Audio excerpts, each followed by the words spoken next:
За сайн байцгаана уу үзэгчдээ. Өнөөдрийн бичлэгээр шооны өсгөн тэмдэглэгээнүүдийн тааралаар зааж өгөх болно. Яагаад дэмжлэг гэж юм гэхээр дараагийн бичлэгүүдээс эхлээд цаана энэ өсгөн тэмдэглэгээнүүд их оролцох учраас дэмжлэгийг зааж өгч байна. За тэгэхээр эхний өсгөн тэмдэглэгээ бол R нь энэ баруун талынхаа хэсгийг дээш нэг удаа оргоно. R.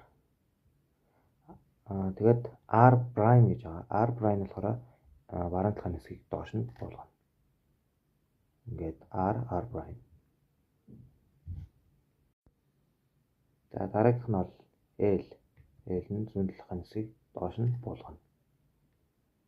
L prime болохоор зүүн талын хэсгийг дээш нь өргөнө.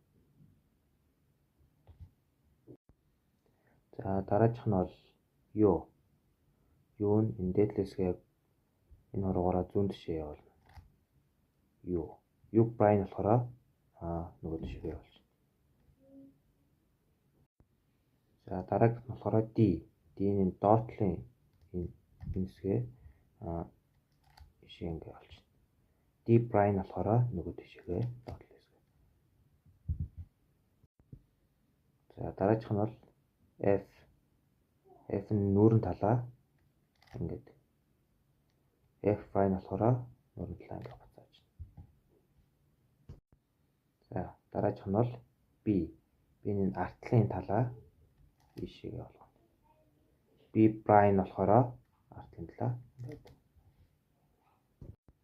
За дараагийнх нь бол M. M-ийн гол хэсгээ буулгана. M prime болохоор гол хэсгээ өргөнө. Дараагийнх нь бол S. S нь яг энэ хэсгийг ингэж болох байгаа. S prime болохоор энэ хэсгийг буцаагаад гэж байна. Дараагийнх нь бол E. E нь болохоор яг энэ донтлын хэсгээ ийшээ баруун тал руу явуулна.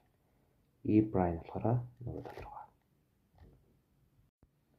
Дарааг нь болох нь дараагийнх нь тэнхлээс олох байгаа Y. Y нь болохоор тэнхлэгээ ийшээ ингээ харуулна. Яг энэ дэсэнийг ингээ харуулчихна. Y prime болохоор нөгөө тишээгээ ингээ харуулчихна. Дараагийн тэнхлээс олох үйлдэл болохоор X. X болохоор ингэж байна. Яг энэ дотлоо яг өөдөөс харуулна гэсэн. X prime болохоор дэтлээ өөдөөс харуулна. За дараагийн тэнхлээс олох үйлдэл бол Z. Z нь болохоор ингэж тэнхлээс олно. Z prime болохоор ингэж. За бичлэг маань өнөөдөр өндөрлөж байна. Бичлэгийн хүртэл үзсэнд танд баярлалаа.